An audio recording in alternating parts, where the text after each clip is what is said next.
I don't think it's any surprise that Governor Butch Otter left a mixed bag when it came to allowing some laws to make it through after the legislative session and become law, and in other cases, vetoing packages that he didn't much like.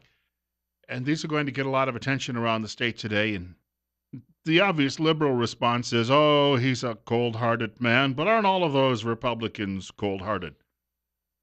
Well, I think that what he's doing is saying to legislators, look, come up with a better plan. I'm going to share a couple of things with you. Idaho Statesman had this headline: Otter vetoes repeal of Idaho grocery tax. Most of us are aware that a grocery tax is described by the economists and academics as a regressive tax. That is because poor people have to buy groceries just like rich people have to buy groceries. So taxing groceries, which is a necessity, a staple of life, actually hurts those people who don't have very big incomes. We understand that. Life is not fair, but we understand that. Idaho is one of only a handful of states where groceries are taxed. Now, in some states, it depends on the groceries. If you're buying broccoli, it won't be taxed, but if you're buying potato chips, it could be. It's a matter of what the government decides is good for you and what isn't, because government is all knowing, and as your mommy and daddy throughout life from cradle to grave should be looking out for your best interests, and that includes what you eat. Well, that seems to be one of the liberal viewpoints out there. On the other hand, and I'll just read a couple paragraphs from this. In a letter to the legislature, Otter stated, quote, everyone benefits from some kind of government service. Everyone eats. The income derived from a tax on groceries helps to even out the more dramatic ups and downs in our state revenue stream so that government avoids disruptive and dysfunctional shortfalls and funding holdbacks needed to balance the budget, unquote. He wrote in the letter that while the state would be returning about $149 million to Idaho taxpayers with a grocery tax credit in fiscal year 2019, removing the sales tax on groceries would reduce the state's general fund by more than $201 million in fiscal year 2019. I took a look at this, and Steve Millington was in our studio yesterday, and Steve said that he was hoping the governor would veto this. Not because Steve is a cold-hearted Republican. He is a Republican. Cold-hearted he's not. The fact of the matter is, and this thing seemed to be put together slapdash near the end of session, and it finally got approval, and then it went on to the governor's desk. I'd like to believe that the governor, and as I say, I don't know what his motivations completely are because I'm not inside his head, but I'd like to believe that the governor would okay removing the tax on groceries if legislators would come up with another method of then raising the funds we would be short. Government waste takes place everywhere. I don't care what size government, who runs the government. It's just a natural part of what happens. Look, it happens in any workplace. Doesn't have to be even government. Walk through your office today and see how many people are on Facebook. Now, in my office, that happens a lot because we have to post a lot of things to social media. It's part of the jobs that we do. But in a lot of offices, if you walk through them, a lot of time is wasted because people are looking at their messages, personal messages, while they're also doing spreadsheets and the like on their computers. We understand that. We understand it happens in government. But unlike where New York State is going to be telling its people, the governor there just signed a law making college free. In other words, the poor people who pay taxes too will have to, people who don't have bachelor's degrees will have to pay taxes to send people to college, many of whom shouldn't be there in the first place. And the colleges will now raise the cost of tuition, knowing that government is going to be backing it up. That will create tremendous inefficiency. We're not that harebrained in Idaho, despite a lot of the criticisms. And I was reading yesterday the most popular and unpopular governors in the country. There was a survey done. Chris Christie is is on the list as unpopular, but he's basically the only Republican who's seriously unpopular across the country. Most of them are Democrats in states where they have lots of budget problems. We don't have a lot of that here. And for all the people out there who grouse about Otter and he's not as libertarian as he used to be, and oh, that terrible governor, he won't go out there and personally shoot all of those refugees who've come here. We need to have somebody else in there who will, and that'll make y'all feel better, I suppose. But for the most part, government in Idaho runs lean and mean compared. It's a relative description, but it runs lean and mean compared to, let's say, California or even Oregon, especially to Massachusetts, New York, and New Jersey. So when you drop a tax on a particular item, you then lose the revenue which pays for the costs of governing. Where do you come up with a difference? And I don't think anybody legislatively was coming up with a replacement. And I know a little bit of the history of this governor from what I've read. And not long after he first took office a decade ago, he proposed a roads bill to repair roads in this state. And legislators said, we're not raising any taxes. To heck with you. So years went by and the roads have become incredibly dilapidated. And now people are screaming, how come the government won't do something? Well, because your local politicians came back to you and said, if you reelect me, I promise I won't raise your taxes. And you said, oh, okay. And then they came back again and said, well, yeah, there's a pothole here or two, but I didn't raise your taxes. Vote for me. So you've got a governor who suggested a couple of years ago, he finally got fed up with all of that and just said, all right. He said to the legislators, you come up with a plan. And so last year they came up with a plan that added some money to road repairs and the like, but it was also short by, I think it was $90 million they were going to spend. Remember, they raised the gas tax. And the projection was it'll raise $90 million bucks. And we'll turn around and we'll use that, although it won't be anywhere near the money we actually need to fix the roads. So we'll do some cosmetic things, throw a little bit more cold patch down, and that'll buy us another year and another election cycle, which it did for most of them. They got reelected. Now we're into a new election cycle, and all of a sudden we've got serious issues that had been brewing for a long time. He warned about it, folks, whether you like him or not. He wasn't dishonest about that. He warned about it a decade ago. And legislators just threw up their hands and said, we can't do that. We're tax cutters, and we'll show you. And then when he tossed it back into their laps, they did a half-hearted attempt at fixing roads, and now we're in this situation. So, yes, I don't like paying grocery taxes. However, I do realize that if we didn't pay the grocery taxes, then we're going to have a shortfall somewhere else. Now, the question is, if you're a legislator, what do you propose to fill that shortfall with? And I don't think a lot of them, well, they've probably given it some thought, but in some cases, they're afraid to come out and say what it is. We had one of them who has some courage in studio with us last week. Clark Kaufman actually had talked about raising that gasoline tax again. Now, there would have been, when it reached a certain level, if we had a spike in gas prices, the tax would have fallen away. However, it takes real political courage to come out and do that and say that's what we need. And that seems to be in really short supply in a great many places any longer. Speaking of the roads, I have this as well from the Associated Press. Bill Colley with you this morning on Top Story on News Radio 1310, KLIX and newsradio1310.com. It's 8:14, and I'm going to call it, it was rather chilly this morning. You may have noticed it dropped after I actually came to work by about 5 degrees. We're down to 35. And I have this from the Associated Press. The governor just simply ignored the new transportation bill. That is the borrowing for the Garvey bonds. He just simply, by doing that, it becomes law. He doesn't have to veto it. He just ignores it, and it becomes law. He didn't even have to put a signature on it, making it law. If you ignore it over a period of time, so many days pass, it then becomes the law of the land. So $320 million is going to be borrowed against future promises of the federal government to give us money for road repairs that will be put into fixing. We heard yesterday, of course, they're going to fix that stretch of the highway between Boise and Nampa, which has crumbled and fallen to pieces. Obviously, that's a busy stretch of road, and I understand that. Will we see much of it here? Don't hold your breath. But Otter said, according to the AP, he could not veto the bill because he had no hope that legislators would successfully come up with a better solution next year since they would be too worried about the upcoming election cycle. He reminds me a little bit of Dwight Eisenhower with that statement. Back in the late 1950s, when John Kennedy was able to win an election on this, he claimed we had a missile gap, that the Russians were ahead of us. Well, the gap actually was opposite. We had more missiles than they did. But the generals were all going out to Congress and saying, we don't have enough. You need to give us more.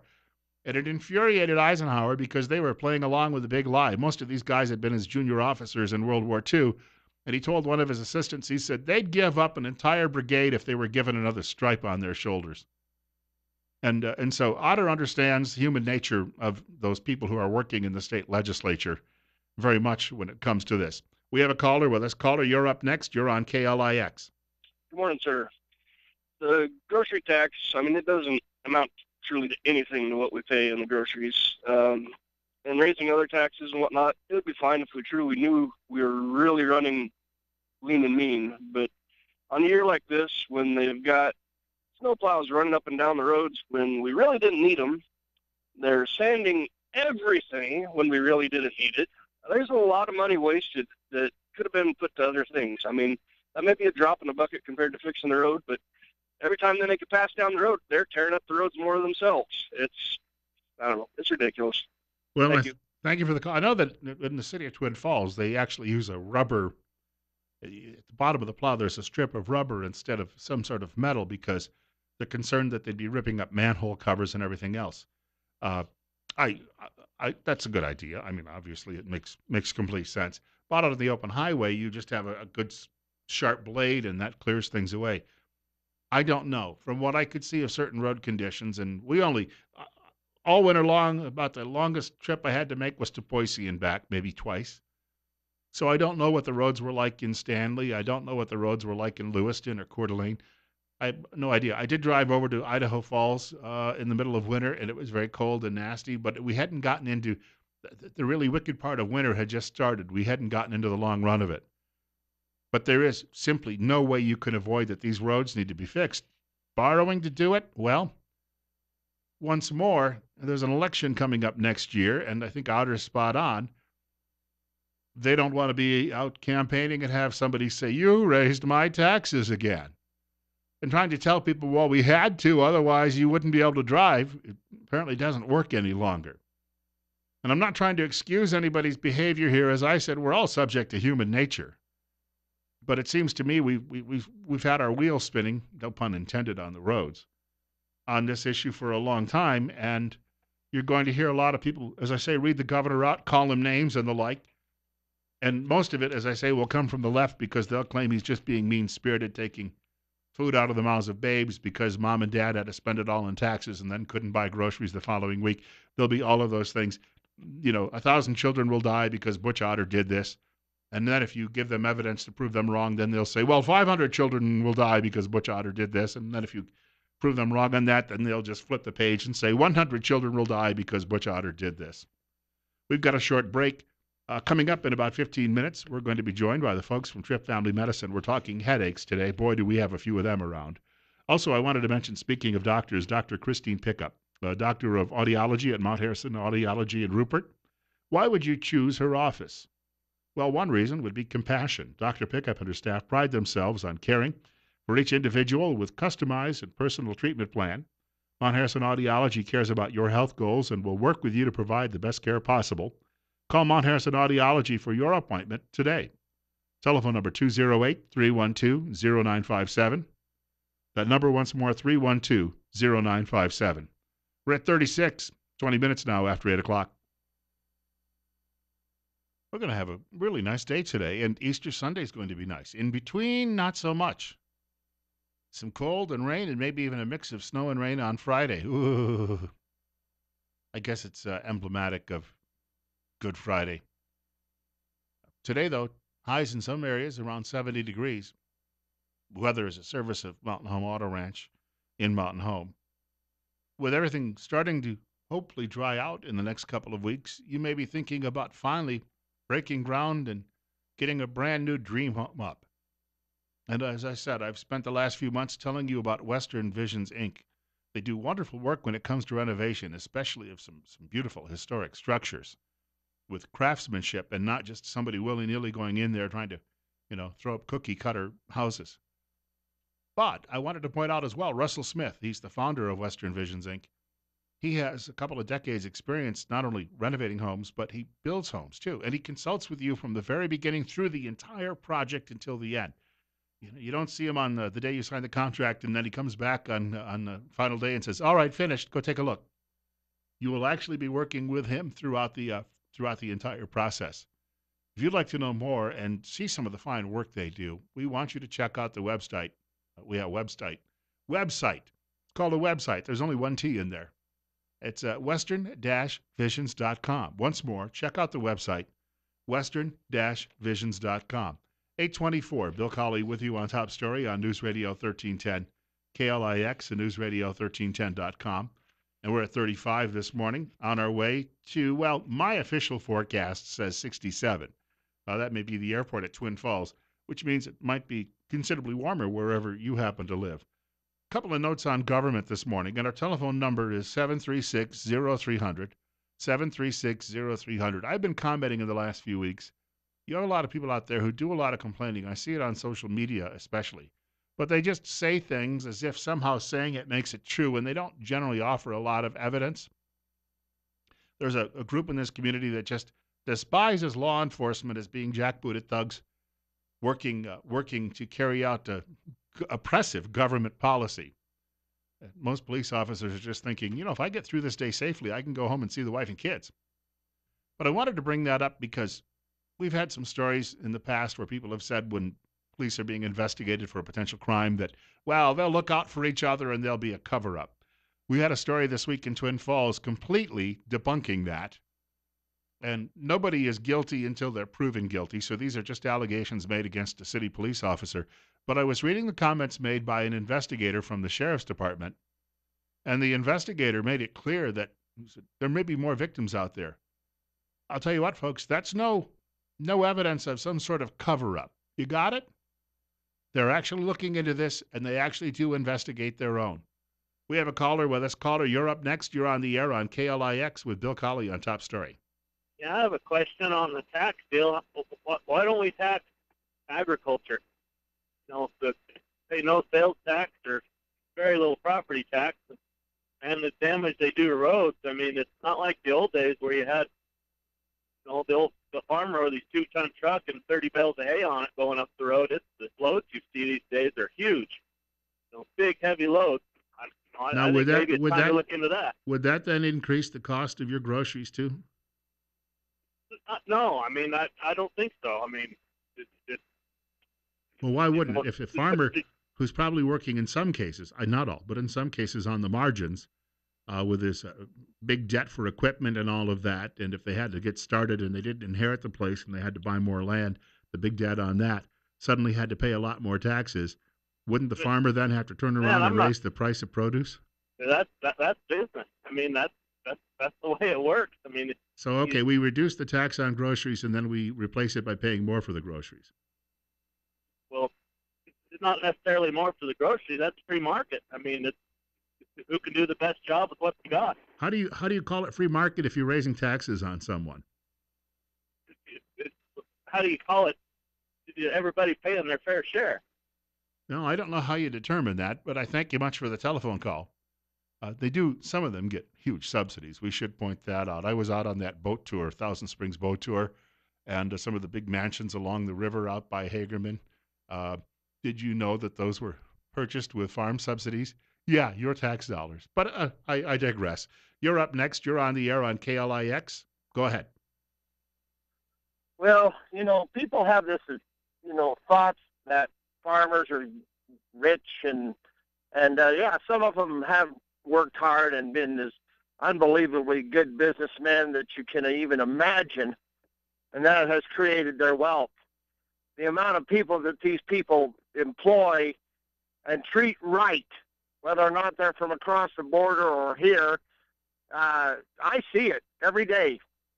And these farmers, you can think they're rich, but I've seen the biggest farmers you've ever seen go down in a smoky heap and never recover, and they're done. And everything that all the people they owed may have gotten burnt because they filed for bankruptcy with no intent. When the price of crops, the price of wheat, barley, even spuds and sugar beets, right now there isn't anything that's really good. These guys are worried. And right now, they can't even get their stuff in the ground. And the stuff that's in the ground is, there's not enough heat. And these beets might sprout and die. And then they got to go out and replant them. I mean, I could go on forever, and I've already said too much. That's okay. I guess I better shut up. I'll hang up. Thanks much for the call. Enjoyed hearing from you. My best friend is a dairy farmer, and he told me one time, he said, the only way I could retire and have a retirement fund is to sell all of my cattle. But if I sell all of my cattle, then I have nothing to leave my son. That's the quandary a lot of farmers find themselves in. Coming up next, Better Health with Trip Family Medicine. Do want to point out, yes, it's going to be cold for the next couple of days after today. Once again, your furnace may have to come on and huff and puff. If it is huffing and puffing, you need to call the pros at Ramsey Heating and Electric today. The team at Ramsey's will make sure it's done right, get the job done right, and get it done right the first time. Problem-free, cozy winners are found at Ramsey Heating and Electric, 2600 Overland Avenue in Burley. Telephone number 678-0459. Ramsey Heating and Electric, where they sell warm winters and cool summers. And yes, summer is coming. Don't know when, but sometime soon.